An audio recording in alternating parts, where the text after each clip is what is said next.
Olá, alunos do primeiro ano, tudo bem com vocês? Estamos aí, mais uma semana, com os planos de estudos tutorados de Minas Gerais, os PETs. Esse é o PET volume 3, essa semana 3 do primeiro ano do PET de 2021. Lembrando que toda semana tem vídeo novo aqui no canal e que no final tem uma playlist com as semanas aí 1 e 2 do PET 3 já, beleza? Por isso, se inscreva no canal, comente esse vídeo, dê like, compartilhe com os colegas de vocês. E agora, pegue seu caderno e vamos juntos fazer as atividades dessa semana. Pessoal, essa semana a gente vai falar aí de um autor muito importante na história do Brasil, que é o Machado de Assis. Joaquim Maria Machado de Assis, jornalista e escritor brasileiro, nasceu no Rio de Janeiro em 1839, cidade onde morreu em 1908. Ocupou por mais de 10 anos a presidência da Academia Brasileira de Letras, da qual é o fundador da cadeira de número 23. Considerado um dos maiores autores da língua portuguesa, seus primeiros romances têm características do romantismo. Suas obras mais famosas são da fase do realismo, segunda metade do século XIX. Então a gente tem aí, né, um dos principais autores do Brasil, o Machado de Assis. Aqui a gente tem, né, algumas de suas obras, né, o Dom Casmurro, o Alienista, Memórias Póstumas de Brás Cubas, né, Quincas Borba. Então são alguns exemplos de obras, né, do Machado de Assis. Se você não conhece, né, assim que voltar ao presencial, procure na biblioteca da sua escola, com certeza tem aí alguma das obras do Machado de Assis. Ele é um escritor aí muito importante para a história do Brasil e eu tenho certeza que vocês vão gostar das obras dele aí. Bom, trouxe essa imagem aqui porque por muito tempo, né, se tentou branquear o Machado de Assis, né, o Machado de Assis que era negro, né, por muito tempo a história no Brasil ele tentou branquear ele, né, então as fotos dele eram meio que editadas, né, para parecer que ele era branco. Hoje, né, com a reconstituição, né, no computador a gente sabe, né, que ele era negro e a gente tem aí essa discussão, né, para essa reafirmação dele, né, como homem negro, um escritor importante aí na história do Brasil, ok? Bom, o PET traz aí um trecho do Machado de Assis. Vamos ver ele aí, ó. Apresentação. Ao longo do século XIX, jornais de todo o Brasil publicavam anúncios de venda e de aluguel de escravizados e de recompensas para quem encontrasse os que tinham fugido. Além de anúncios, havia muitos panfletos espalhados pelas cidades, oferecendo dinheiro para quem conseguisse localizá-los. Leia o trecho retirado do conto Pai contra a Mãe, de Machado de Assis, escritor carioca. Então a gente, né, o texto aí traz pra gente falando dos anúncios, né, de procura de escravizados fugidos e traz um texto, né, um trecho de um texto do Machado de Assis. Vamos dar uma lida nele aí. Há meio século os escravos fugiam com frequência. A fuga repetia-se, entretanto. Casos houve ainda que raros em que escravos de contrabando apenas comprando no valongo, deitava a correr, sem conhecer as ruas da cidade. Dos que seguiam para casa, não raro, apenas ladinos pediam ao senhor que lhes marcasse aluguel, e iam ganhá-lo fora, quitando. Quem perdia um escravo por fuga, dava algum dinheiro a quem lhe o levasse. Punha anúncio nas folhas públicas, como os sinais do fugido, o nome, a roupa, o defeito físico, se o tinha, o bairro por onde andava e a quantia da gratificação. Quando não via a quantia, vinha a promessa: gratifica-se-a generosamente, ou receberá uma boa gratificação. Muitas vezes o anúncio trazia em cima ou ao lado uma vinheta, figura de preto, descalço, correndo, vara ao ombro e na ponta uma trouxa. Protestava-se com todo o rigor da lei contra quem o acoitasse. Ora, pegar escravos fugidios era um ofício do tempo. Não seria nobre, mas por ser instrumento de força com quem se mantém a lei e a propriedade, trazia esta outra nobreza, implícita das ações reivindicadoras. Ninguém se metia em tal ofício por desfastio ou estudo. A pobreza, a necessidade de uma agrega, a inaptidão para outros trabalhos, o acaso e alguma vez o gosto de servir também. Ainda que por outra via dava um impulso ao homem que se sentia bastante rígido para pôr ordem à desordem. Então, o Machado de Assis ele vai trazer, né, um pouco falando sobre esses anúncios, né, falando aí sobre esses anúncios que vinham falando dos escravos, né, dos escravizados, desculpa, né, então os escravizados que haviam fugido, que davam as características dele, e falando também dessas pessoas que trabalhavam buscando esses escravos, né, que eles eram, né, meio que caçadores de recompensa, né, que eram aqueles que trabalhavam à procura dos escravizados fugidos.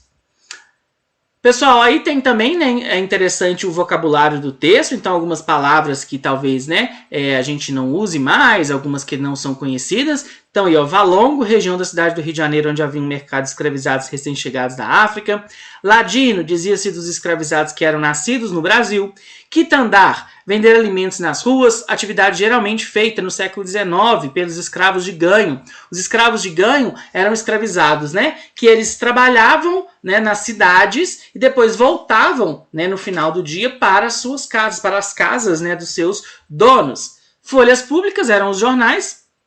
Acoitar, né, dar proteção a alguém, acolher. Desfastio, entretenimento, passatempo. E achega, rendimento pequeno. Ok? Agora vamos à parte que vocês mais gostam, né? Vamos aí às atividades. Vamos lá. Número 1. O ofício, ocupação de procurar e encontrar escravizados que tinham fugido nas regiões rurais era chamado de capitão do mato. Nas cidades não tinha uma denominação específica. De acordo com as informações do texto, o que levava um homem a fazer isso na cidade do Rio de Janeiro do século XIX, onde viveu Machado de Assis? Então, nas zonas rurais, né, na região rural, era o capitão do mato, e na cidade não tinha um nome específico. E o que levava essa pessoa a fazer isso? Aí eu trouxe um trecho do próprio texto do Machado de Assis, olha só.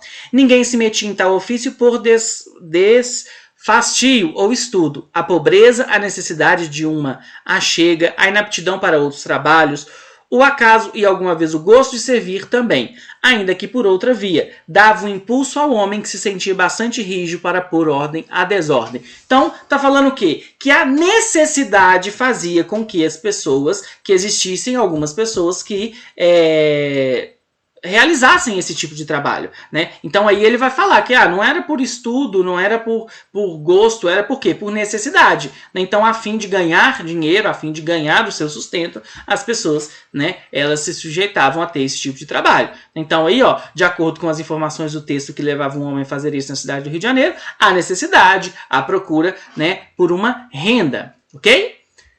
Já na número 2, qual seria a razão para o autor chamar a apreensão dos escravizados que tinham fugido de ofício do tempo? Né? Ofício do tempo por quê? Era um trabalho daquela época. Então, as fugas de escravizados eram comuns e os senhores tentavam de diversas formas capturar os escravizados fugitivos para evitar o prejuízo, né? Então, consertem aí o finalzinho, teve um erro de digitação aí. Então, para evitar o prejuízo, né? Então, porque um ofício do tempo, né? Porque naquele período era um trabalho que era, entre aspas, necessário, né? Necessário para quem? Para os donos de escravos, né? Eles viam necessidade de recapturar aqueles escravizados fugidos, porque para eles era um prejuízo perder, né, um escravizado.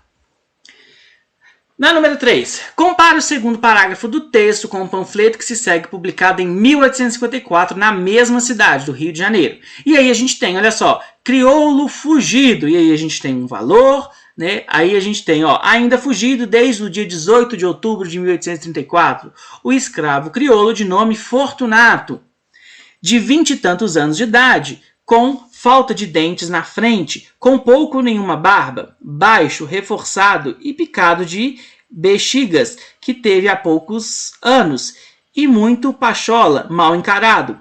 Fala apressado e com boca cheia, olhando para o chão.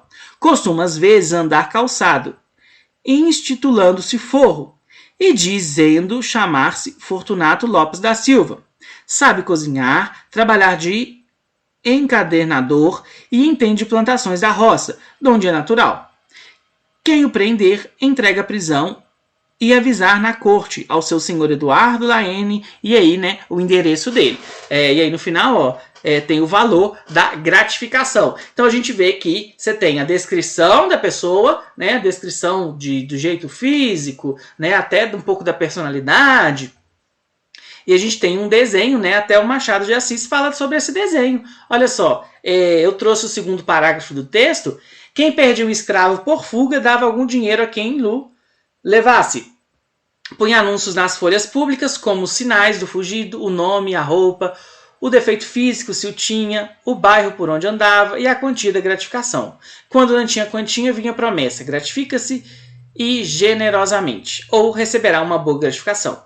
Muitas vezes o anúncio trazia em cima ou ao lado uma vinheta, figura de preto, descalço, correndo, vara ao ombro e na ponta uma trouxa. Protestava-se com todo o rigor da lei contra quem o acoitasse. Então, olha só, o Machado de Assis descreveu exatamente esse panfleto, né? Então ele fala do desenho, ele fala das características físicas, e é justamente isso que a pergunta, né, pede pra gente aí, né? Opa. Deixa eu voltar aqui, né? Então, olha só. Compare o segundo parágrafo do texto com o panfleto que se segue, né? Então, é para comparar eles aí. Então, o panfleto completo que foi dito no texto, os anúncios de procura de escravizados fugidos tinham um padrão, com nome e características dos escravizados. Então, essa aí é a resposta da última questão, beleza?